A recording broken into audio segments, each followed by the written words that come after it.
Hello, hello, hello, everybody. Come on in, come on in, come on in. Listen, it has been a little bit of time since you have seen either Candy or myself. And you guys have the pleasure of being with me tonight because I am going to take this series, I'm going to wrap it up, and I'm going to place a little bow on it because guess what? It's all over now. This is the last episode. You guys have been with us for the very beginning, how we met, how we were friends, how we crossed boundaries and became more than friends, how we got engaged, how there was infidelity, how we got married, how we relocated, how we got divorced, how we had our children, and all of the things, okay? We have taken you literally from the beginning all the way to the end. And now we are at the end. So I am Chaun Johnson. I am one of the players to this story. And like I said, I am going to take this series and I'm going to wrap it up in a bow and I'm going to bid you adieu. Okay. So with that being said, the last episode was Candy talking to you guys about her father and how she was there through his last days and his transition, and how, you know, this was in the midst of everything that had happened or transpired after August with me losing the family's money and the difficulties that we were facing and all of that. So that is what the last episode entailed, episode 17. So I'm going to give you what pretty much occurred from that point until the end. So with that being said, after that occurred, after Candy kind of reunited with her father and they had started to build on their relationship, and then unfortunately he got sick. And she was literally there almost every single day up until the time that he transitioned. During that time, like she said, we were having a lot of financial difficulties. There were literally times where she was trying to figure out if she would even have the funds in order to stay overnight in the town that he was at, in the hospital, and all of those things. In the midst of that, I was still battling with trying to recover from August, trying to repair my mental state, trying to re-strengthen myself. Candy and I were still trying in our relationship. Her, I would say more so than me, because me being the person that caused all of the devastation and everything like that, I was just trying to recover and carry on with my day-to-day and trying to show up in the relationship and just trying to be there for her while her father was transitioning and going through that period. So after Candy's father passed away, we were able to obviously be there for both his memorial services. He had one here in town in Illinois, and then he also had his final homegoing service in Tennessee. So we were able to obviously participate in both of those things. Again, dealing with financial issues, it was tough. Okay, it was tough, but we made it happen. We had to make it happen. This was her father, right? So we had to make it happen. We were able to go to Tennessee, be there for the services and all of that. After the services, that was when her brother Jordan actually ended up coming and living with us because he was having some difficulties himself and he was needing a place where he could go so that he could pretty much work on himself, getting himself together and things like that. And so in the midst of that, Candy started talking to her brother and we made the decision for him to come to Illinois, get out of Tennessee and come to Illinois. And Candy took that task on of helping him to rebuild and do a lot of stuff for himself in a lot of different areas. So he came to live with us. We transformed the guest room into his room, and we were, trucking along like that. So we were doing one step in front of the other. We're still trying to work on our relationship. We're still trying to run our business. We're still trying to take care of our kids, because at the end of the day, we never wanted the twins to know how difficult things were. We did everything that we possibly could so that they would feel little to no disruption in what they were used to on a day-to-day basis. But in the midst of doing that, we had a terrible, terrible strain on our relationship. You have to understand that Candy was dealing with facing the betrayal from me, the financial devastation that I caused, August, dealing with all of the emotions that she's having to deal with, and then realizing that I really couldn't show up for her like I needed to as a partner because I was dealing with so much on my end. So if you're in a relationship and one person is not being fed, they're steadily feeding the other person, meaning her feeding me, trying to be there for me, trying to support me, even though she's dealing with all of the negative emotions and feelings and all of that towards me and because of me, she's still trying to pour into me. And I'm struggling to try to pour into her. It's becoming just increasingly difficult, like to the point where I was just going to therapy every week, and all I was trying to do is just trying to get myself together, trying to still show up for the kids, trying to show up for our business. There would literally be times where in our business, I would do a showcase. I would go live and do a showcase and just try to push through it as much as I can, literally hit the button to finish, and then would just sob and cry because I was just in such a bad place. So because of that, I could not show up for Candy like I needed to and how I wanted to. So this carried on for several months. It just got to a point where Candy just decided, and if I'm honest, I decided that this relationship was at its end. We had ran its course. Candy realized that she was literally in a one-sided relationship, which nobody could blame her. And I realized that I was a shell of the partner that I needed to be. I just could not. And so she came to me one day and she said, "You know what? I love you. I have been here for you, but I'm not getting what I need from this relationship anymore. I'm trying my hardest, but I just cannot. I just cannot. I cannot move forward in this."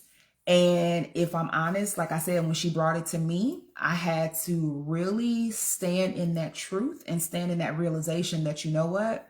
You're absolutely right. I'm not any good for you at this point.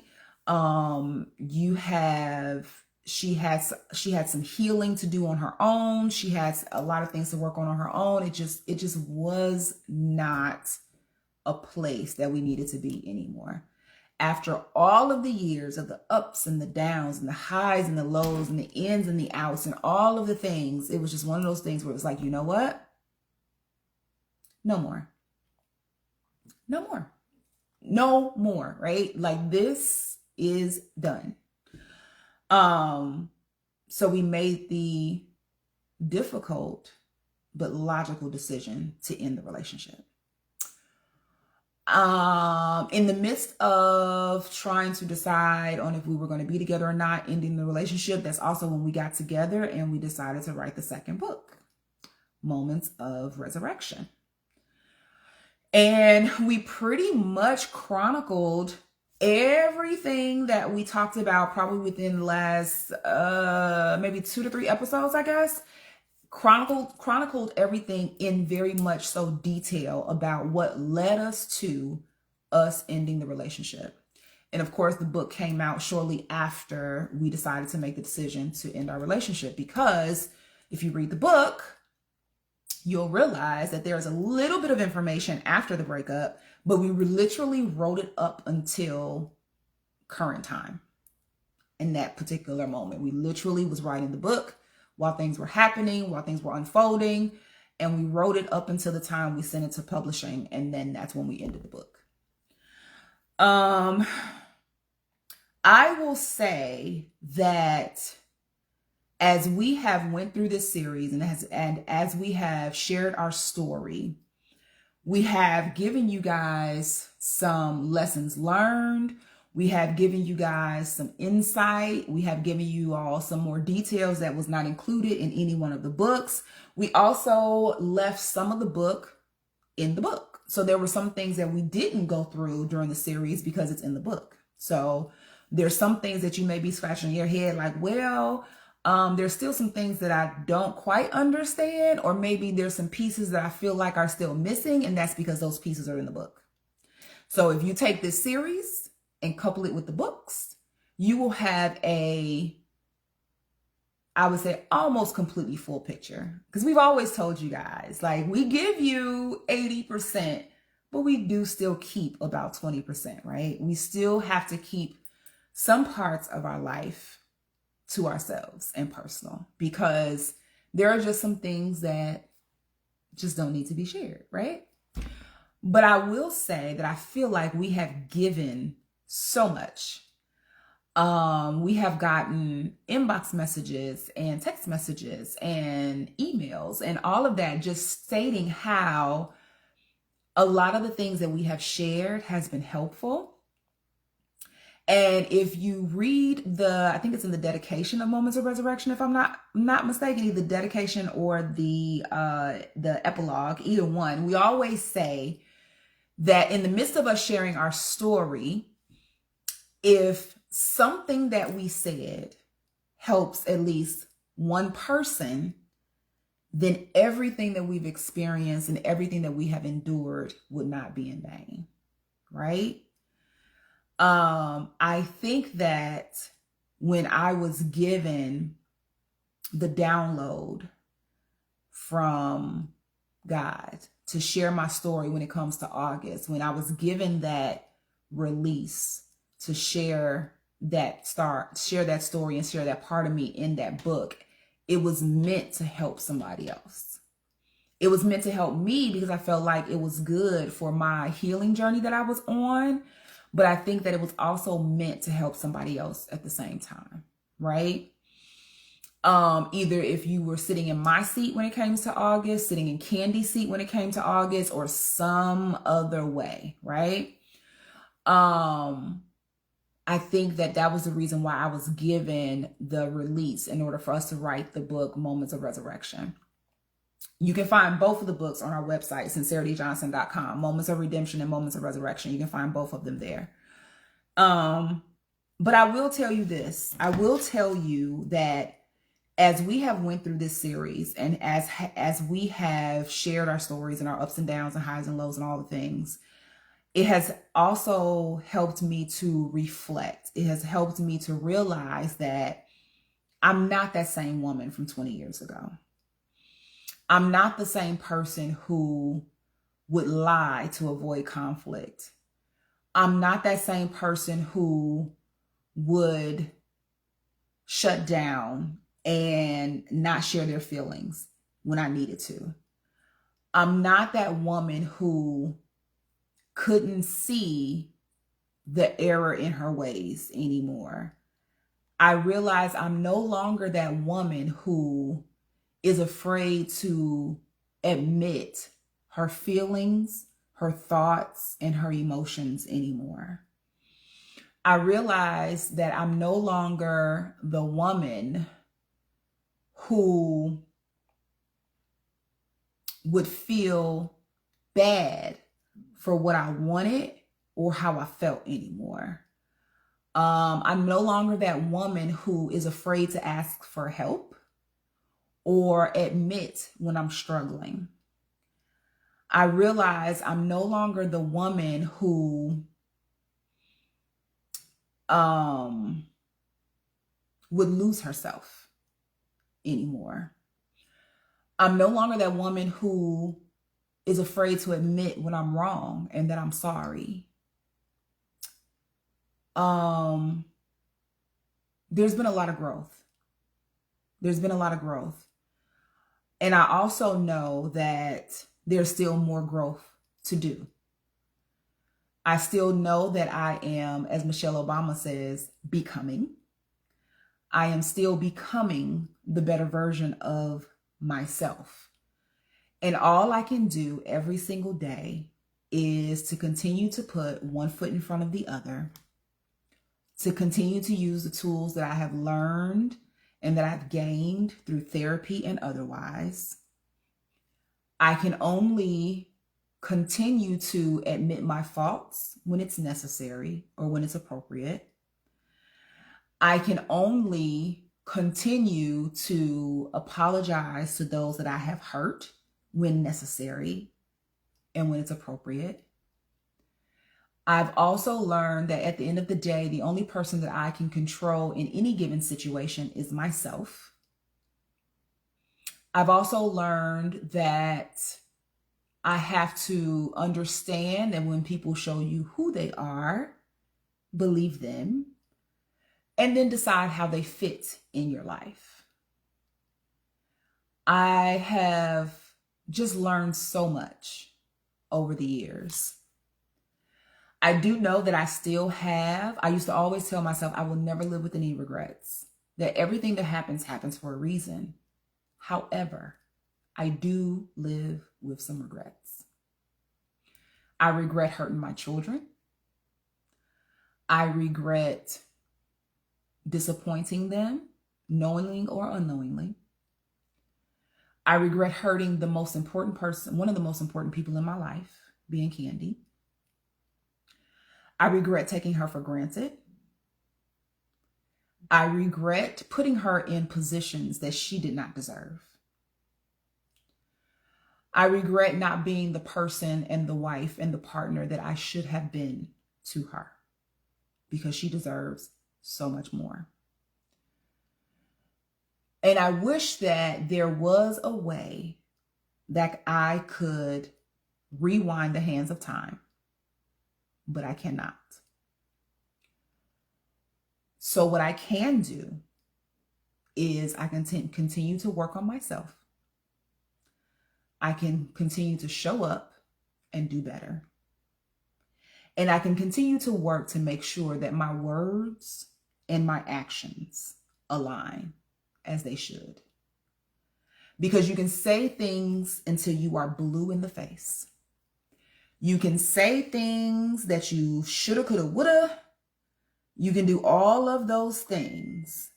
But if your actions do not align to the things and the words that you are saying, then you literally are writing checks that cannot be cashed. You are making promises that cannot be kept. And you are doing more harm than you are doing good. So, I think that is the series in a nutshell. I think that, I don't know if we'll do a final Q&A, just to say, here is the series, and give it a little bit of time for those people who maybe have not watched all 18 episodes. But I will